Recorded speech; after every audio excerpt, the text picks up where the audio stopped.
భారతదేశం వందలాది ఏళ్ళు బానిసత్వంలో నలిగిపోతుందమ్మా.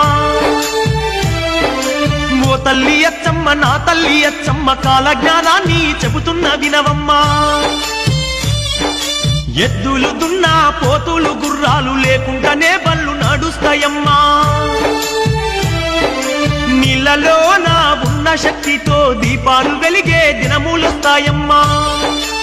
ఆ జన్మ వైరంతో ఉండేటి పులిమేక ఇక మద్యముతోని ఉంటాయమ్మా. మెదడు వాపుతో గుండె వ్యాధితో లక్షల్లో నా జనము చచ్చిపోతారమ్మా. మునుముందు జరిగే వింతల్ని గనవమ్మ, నేను చెప్పేవన్నీ జరిగి తీరుతాయమ్మా.